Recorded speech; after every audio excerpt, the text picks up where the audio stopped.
না, যুবকদের টার্গেট ছিল, তারাই ছিল, তরুণরাই ছিল হযরতে লোকমানের টার্গেট, উদ্দেশ্য।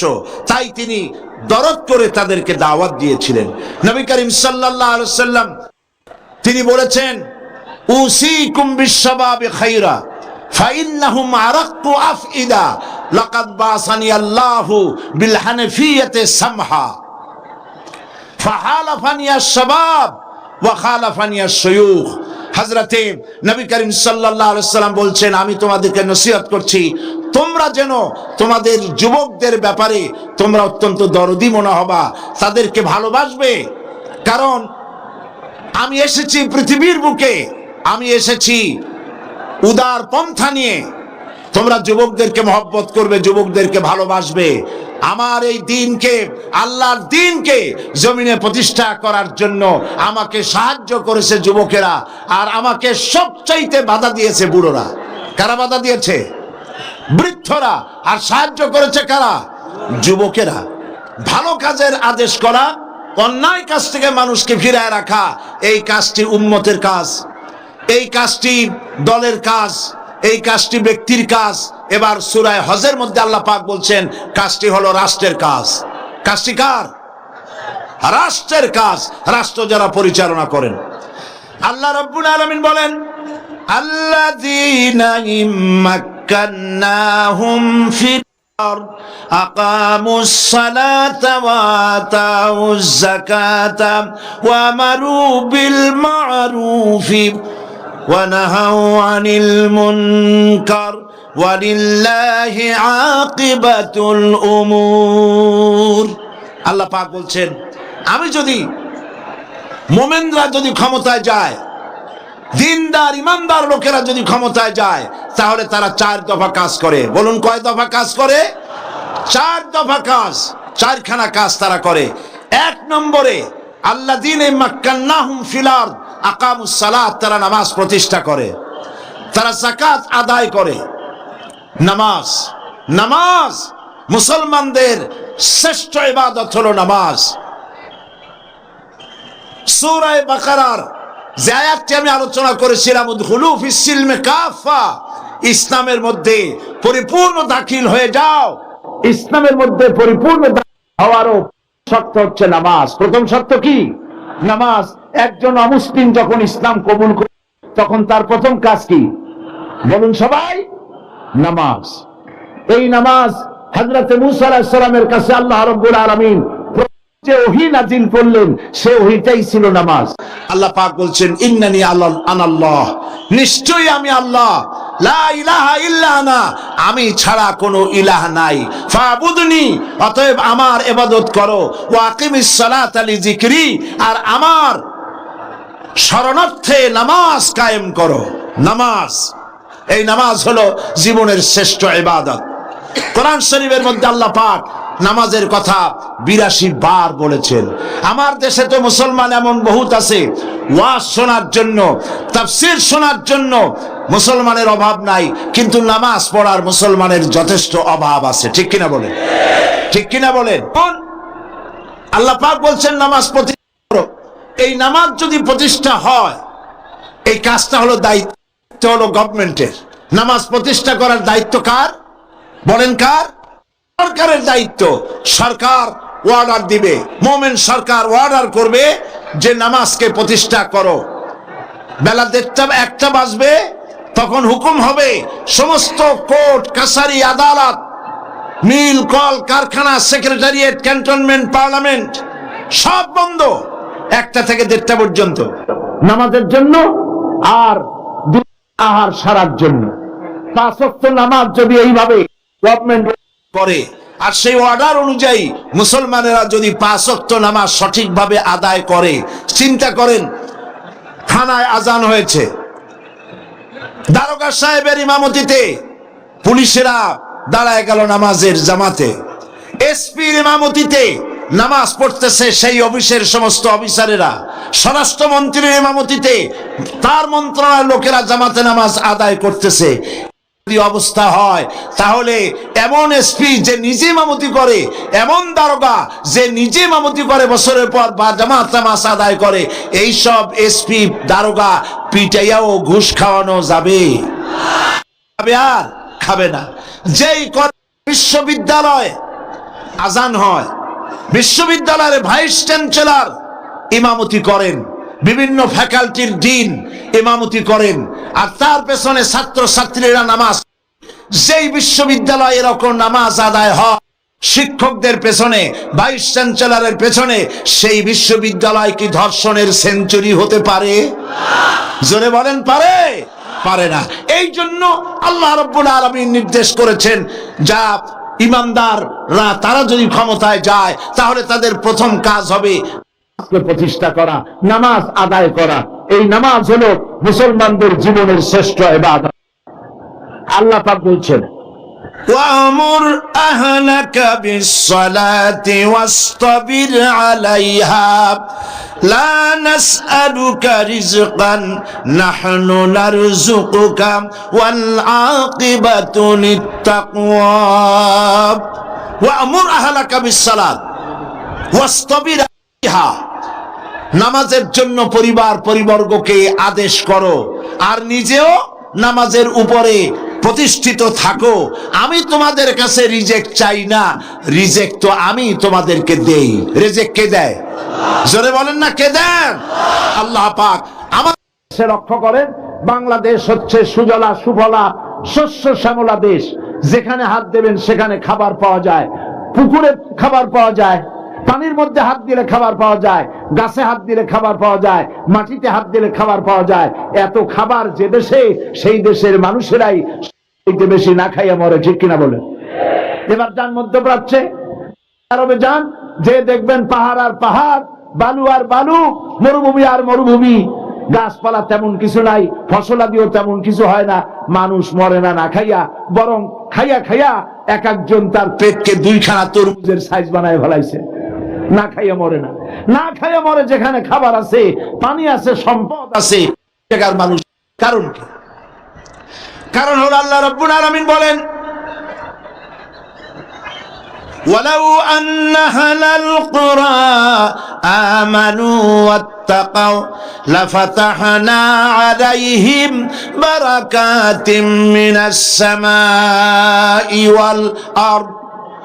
আল্লাহ পাক বলেন, দেশের লোকেরা, জনপদের লোকেরা যদি দুইটা কাজ করে, এক নম্বর যদি আমার উপর ঈমান আনে আর আমাকে যদি ভয় করার নীতি অবলম্বন করে চলে, আল্লাহ পাক বলেন, তাহলে আমি ওই জনপদের মানুষের জন্য তাদের দেশের আকাশ আর জমিনের বরকতের সব দরজা আমি আল্লাহ খুলে দেব। আকাশ থেকে, জমিন থেকে বরকত দান করব। আল্লাহ পাক বরকত দেন। আল্লাহকে ভয় যে করে সে নামাজ আদায় করে। আল্লাহ পাক বলেন, রিজেক্ট তো আমি তোমার কাছে চাই না, রিজেক্ট তো আমি তোমার। নিজে নামাজ পড়ো আর পরিবার পরিবর্গকে নামাজের জন্য নির্দেশ দাও। জাহান্নামে যারা যাবে, যত কারণ আছে জাহান্নামে যাওয়ার, তার মধ্যে শ্রেষ্ঠ কারণ হলো, অন্যতম কারণ হলো বেনামাজি থাকা, নামাজ না পড়া। কোরআন বলছে, আল্লাহ রাব্বুল আলামিন কোরআন শরীফের ভিতরে বলছেন, ইয়াতাসাআলুনা আনিল মুজরিমিন মা সালাকাকুম ফি সাকার ক্বালু লাম নাকু মিনাল মুসাল্লিন ওয়া লাম নাকু নুতঈমুল মিসকিন। জাহান্নামীদেরকে প্রশ্ন করা হবে, জাহান্নামে কেন এসেছো? তারা বলবে, আমরা নামাজ পড়ি নাই, নামাজ আদায় করতাম না, আর আমরা মিসকিনদেরকে খেতে দিতাম না। জাহান্নামের যে বড় দুটি কারণ, তার একটি হলো নামাজ না পড়া, আর একটি হচ্ছে মিসকিনদেরকে খেতে না দেওয়া। প্রিয় ভাই সব, নবী করিম সাল্লাল্লাহু আলাইহি ওয়াসাল্লাম বলেছেন, লা দীনা লিমান লা সালাতা লাহু। তার কাছে দ্বীন নাই, ঈমান নাই, যার কাছে নামাজ নাই। পরিষ্কার কথা হলো, পাসপোর্টে আপনার নাম লেখা থাকতে পারে মুসলমান, সার্টিফিকেটে নাম লেখা থাকতে পারে মুসলমান, ভোটার লিস্টে আপনার নাম লেখা থাকতে পারে মুসলমান, কিন্তু আপনি যদি নামাজি না হন আল্লাহর খাতায় মুসলমান হিসেবে নাম থাকার কোনো কারণ নাই। মুসলমান হতে হলে নামাজকে সঠিকভাবে আদায় করতে হবে। মান তারাকা সালাতান মুতাআম্মিদান ফাকাদ কাফারা, সে করে যে নামাজ ছিল সে কুফর করলো। ফাকাদ কাফারার দুটি অর্থ, একটা অর্থ হলো এই ইচ্ছে করে যে নামাজ ছাড়লো সে করলো, আর এক অর্থ হলো ইচ্ছে নামাজ ছেড়ে দিল বের হয়ে গেল। জোরে বলেন নাউজুবিল্লাহ। একজন আল্লাহর বান্দা আর একজন কাফের, দুইজনের মধ্যে পার্থক্য কি বলেন? নবী বলেছেন আল্লাহর বান্দা আল ফারকু বাইনাল আবদি ওয়াল কুফরে, কাফের এবং আল্লাহর বান্দা দুজনের মধ্যে পার্থক্য হচ্ছে নামাজ। যে ব্যক্তি নামাজ আদায় করলো সেই মুসলমান, সেই আল্লাহর বান্দা, যে নামাজ পড়লো না সে কাফের। আমি আপনাদের খেদমতে আরজ করতে চাই, 5 ওয়াক্ত নামাজ সঠিকভাবে আদায় করার দায়িত্ব আল্লাহ পাক আমাদেরকে দিয়েছেন। সেই দায়িত্ব যেন আমরা পরিপূর্ণরূপে আদায় করি। আর সেই নামাজটা হতে হবে সাল্লু কামা রাআইতুমুনি উসাল্লি, নামাজ পড়ো সেইভাবে যেভাবে আমাকে নামাজ পড়তে তোমরা দেখেছো। সুবহানাল্লাহ। নবীজির মতো করে নামাজ পড়তে হবে, নামাজ যেন সহিভাবে আদায় হয়। আর এই নামাজই হলো ইন্নাস সালাতা তানহা আনিল ফাহশাই ওয়াল মুনকার, নামাজ মানুষকে অশ্লীলতা এবং পাপাচার থেকে মানুষকে রক্ষা করে। এই 5 ওয়াক্ত নামাজ জীবনে আর ছাড়বো না, করবেন আপনারা? এই ওয়াদা করবেন জীবনে আর কোনোদিন নামাজ ছাড়বো না। নামাজ কুফরি করা অথবা কাফের হয়ে যাওয়া। তাহলে আমরা ওয়াদা করি, দুহাত উঁচু করে বলেন, ইয়া আল্লাহ তোমার পবিত্র নামে কসম করি, শপথ করি, ওয়াদা যতদিন পর্যন্ত মালাকুল মউত আমার মাথার কাছে না আসতেছে ততদিন পর্যন্ত ফরজ নামাজ, ফরজ রোজা, শরীয়তের ওজর ছাড়া আর ছেড়ে দেব না, আর ছেড়ে দেব না, আর ছেড়ে দেব না। এবার জোরে বলেন, ইয়া আল্লাহ আমার আজকের এই কসম, আমার এই আজকের তাফসীরের মাহফিলের শপথ, আমার মৃত্যু পর্যন্ত আমাকে পালন করার তৌফিক দাও। আমিন আমিন ইয়া রাব্বাল আলামিন। হাত নামান। আল্লাহ পাক বলছেন আল আমরু বিল মারুফ ওয়া নাহয়ু আনিল মুনকার, ভালো কাজের আদেশ, অন্যায় কাজ বন্ধ করার এই দায়িত্ব উম্মতের, এই দায়িত্ব দলের, এই দায়িত্ব ব্যক্তির, এই দায়িত্ব হচ্ছে রাষ্ট্রের। রাষ্ট্র যদি ইমানদারদের হাতে পড়ে কয়টা কাজ করে তারা? আল্লাযীনা ইম্মাক্কান্নাহুম ফিল আরদ আকামুস সালাত ওয়া আতাউজ যাকাত ওয়া আমারু বিল মারুফি ওয়া নাহাউ আনিল মুনকার, নামাজকে প্রতিষ্ঠা করবে, যাকাত আদায় করবে, ভালো আদেশ করবে, আর অন্যায় কাজ দুহাতে বন্ধ করে দেবে। এটা হলো দায়িত্ব। মুসলমান ইমানদারদের দায়িত্ব হলো যে তারা ভালো কাজের আদেশ করবে, অন্যায় কাজকে নিষেধ করবে। ভালো কাজের আদেশ আর অন্যায় কাজের নিষেধ এই কাজ করেছিলেন নবী করিম সাল্লাল্লাহু আলাইহি ওয়াসাল্লাম। মুহাম্মদুর রাসূলুল্লাহ, সবাই বলেন সাল্লাল্লাহু আলাইহি ওয়াসাল্লাম, তিনি এই কাজটি পরিপূর্ণরূপে করলেন। এই কাজ করার পর তিনি ইন্তেকাল করলেন। এই কাজের সুফল আমারু বিল মারুফ ওয়া নাহাউ আনিল মুনকার, ভালো কাজের আদেশ, অন্যায় কাজের নিষেধ করলে ফলটা কি হয় তা কি শুনবেন না চোখে দেখবেন? দেখতে চান? তাহলে ইতিহাসের পাতার দিকে তাকান। হযরত নবী করিম সাল্লাল্লাহু আলাইহি ওয়াসাল্লাম ইন্তেকাল করেছেন। হযরত নবী করিম সাল্লাল্লাহু আলাইহি ওয়াসাল্লাম ইন্তেকাল করেছেন। এখন ক্ষমতায় এসেছেন আবু বকর রাদিয়াল্লাহু তাআলা আনহু। হযরত আবু রাদিয়াল্লাহু তাআলা আনহু ক্ষমতায় এসে তিনি বিচারপতি বানায় দিলেন হযরত ওমর রাদিয়াল্লাহু তাআলা আনহুকে। হযরত ওমর রাদিয়াল্লাহু তাআলা আনহু তিনি আজকে বিচারক, বিচারপতি। 1 বছর বিচার কার্য পরিচালনা করলেন। 1 বছর পর ঐতিহাসিকরা লিখছেন ফামাকাসা আমান কামিলান ফালাম ইয়াখতাসিম ইলাইহি ইসনান। 1 বছর চলে গেল, বিদায় হয়ে গেল, হযরত ওমর রাদিয়াল্লাহু তাআলা আনহুর বিচারালয়ে 2টা লোক এরকম এলো না যে একজন আরেকজনের বিরুদ্ধে কোনো মামলা দায়ের করার জন্য কেউ হযরত ওমরের দরবারে আসলো না। সুবহানাল্লাহ বলবেন না? সুবহানাল্লাহ বলবেন না? পৃথিবীতে আছে এরকম কোন দেশ যেখানে 1 বছর কোনো মামলা দায়ের হয় না? হযরত ওমর এলেন নবী করিম সাল্লাল্লাহু আলাইহি ওয়াসাল্লামের, হযরত ওমর এলেন আবু বকর রাদিয়াল্লাহু তাআলা আনহুর কাছে, এসে বললেন মা হাজাতাবি ইনদা কওমিন মুমিনিনা ইয়া খলিফাতা রাসূলিল্লাহ সাল্লাল্লাহু আলাইহি ওয়াসাল্লাম। হে রাসূলের খলিফা হযরত আবু বকর, এই জাতির কাছে বিচারকের দরকারটা কি? উনি জিজ্ঞেস করলেন কারণ কি, এ কথা কেন বল? তিনি বললেন আমি 1 বছর পর্যন্ত বিচারালয় বসে থাকলাম, সকালে আসি বিকালে যাই, 1 বছরের ভিতরে একটা লোকও আমার কাছে আসলো না একটা মামলা নিয়ে, তো যেতে সেখানে বিচারকের দরকার কি? হযরত আবু বকর প্রশ্ন করলেন তোমার কাছে বিচার চাইতে কেউ আসলো না কেন, এ ব্যাপারে তোমার ধারণা কি? হযরত ওমর বলেন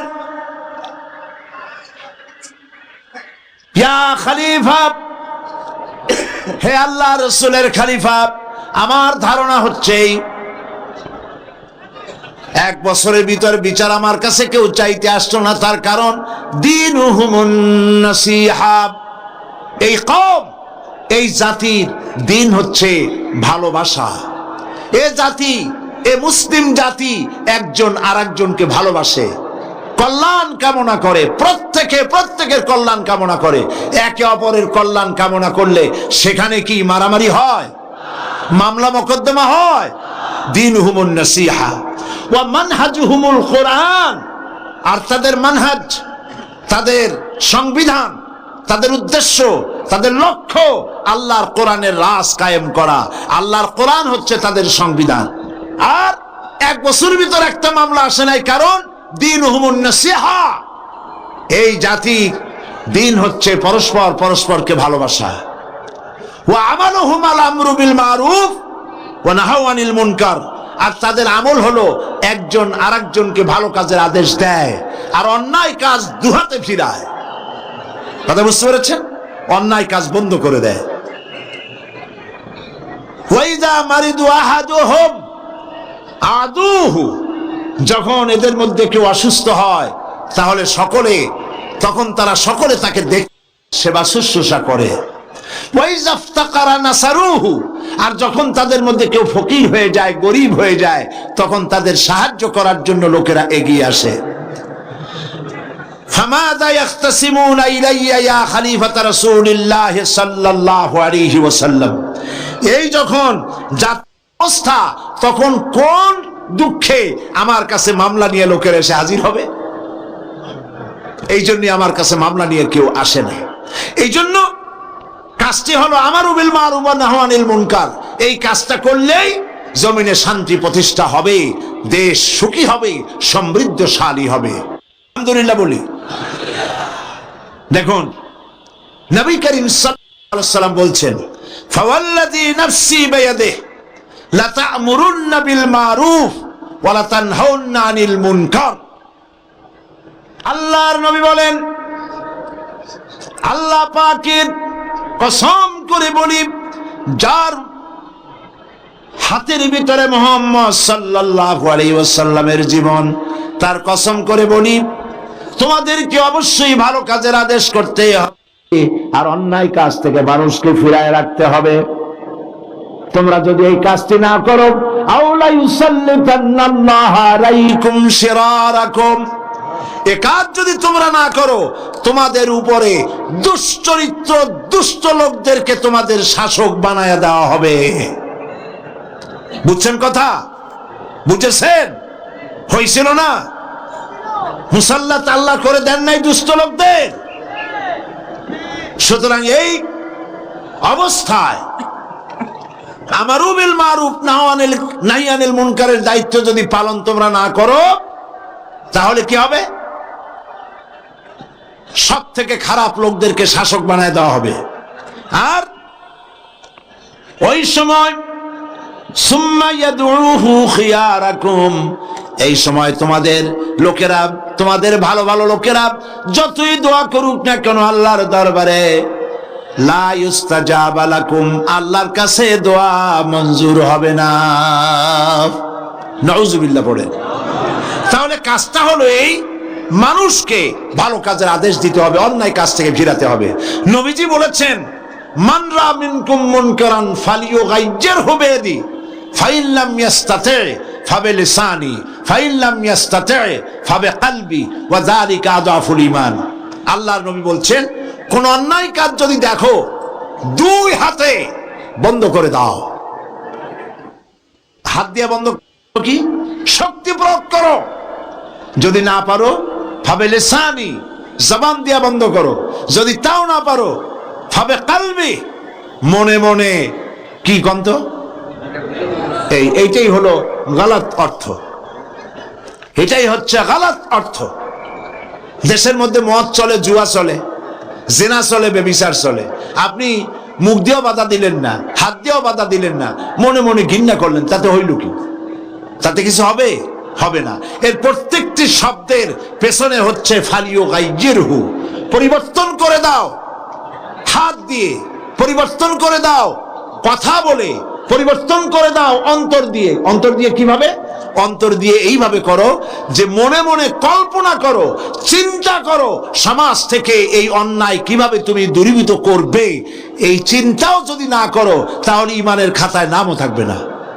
ওয়াযালিকা আযাফুল ঈমান, এটাই হলো ইমানের দুর্বলতম অংশ।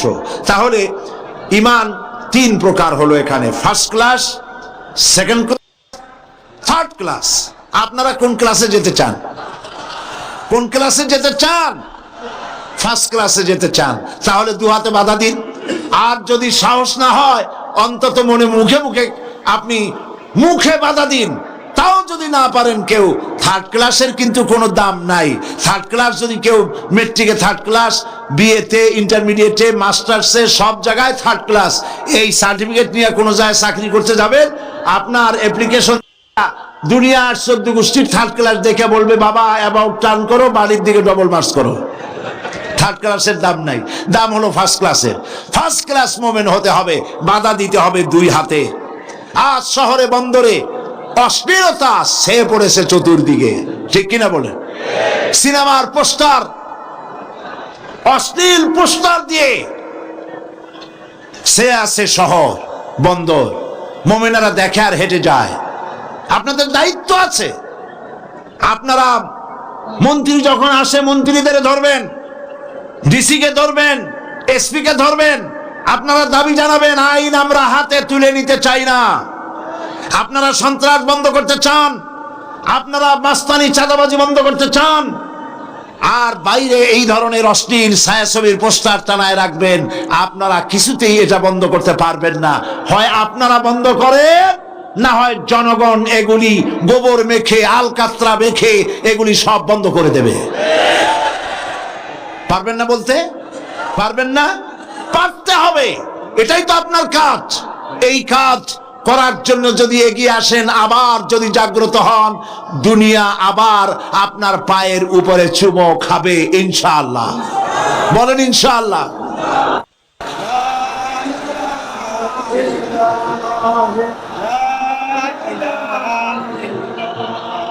লা ইলাহা ইল্লাল্লাহ, লা ইলাহা ইল্লাল্লাহ, লা ইলাহা ইল্লাল্লাহ, লা ইলাহা ইল্লাল্লাহ মুহাম্মাদুর রাসূলুল্লাহ। প্রিয় ভাই সব, এই পৃথিবীতে আল্লাহ পাক মুসলমানদের বানাইছেন শ্রেষ্ঠ জাতি। সেই শ্রেষ্ঠ জাতি মুসলমান আজ পৃথিবীতে প্রধানত কাফেরে লাথি মারে, ইহুদিরা লাথি মারে, খ্রিস্টানেরা লাথি মারে, মুশরিকরা লাথি মারে। মুসলমান আজ ফুটবলের মতো হয়ে গেছে। নাউজুবিল্লাহ, বলেন নাউজুবিল্লাহ।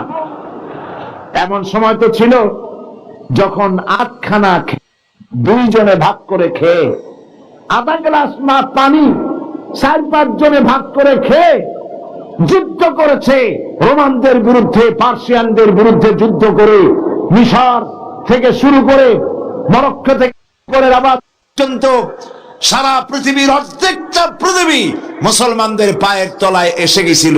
আমরা তো সেই মুসলমান, ঠিক কিনা? আজ 140 কোটি মুসলমান দাম নাই। হযরতে সাদ বিন আবি ওয়াক্কাস রাদিয়াল্লাহু তাআলা আনহু 60,000 সৈন্য নিয়ে পারস্যের বহরজ নগর অবরোধ করে দরিয়ার পাড়ে চলে গিয়েছেন। জিজ্ঞেস করলেন সাহাবীদের, ইসলাম কি এই পর্যন্ত রাখবে না ইসলামের পতাকা নদীর ওপারেও তুলবে? এমন এক সময় ছিল যখন জঙ্গলের প্রাণীরাও আমাদের কথা শুনতো। সুবহানাল্লাহ বলেন। সাহাবীরা বললেন, সেনাপতি আপনি যেভাবে নির্দেশ করবেন, আপনার নির্দেশ অনুযায়ী আমরা সেটা ফলো করব। আমরা আল্লাহর ইসলামকে, ইসলামের পতাকাকে এই পার পর্যন্ত নয় বরং নদীর ওপারেও আফ্রিকার ভূখণ্ডেও উড়াতে চাই। হযরতে সাদ বললেন, তাহলে আমার সঙ্গে দরিয়ার ভিতরে ঝাঁপায় পড়ো।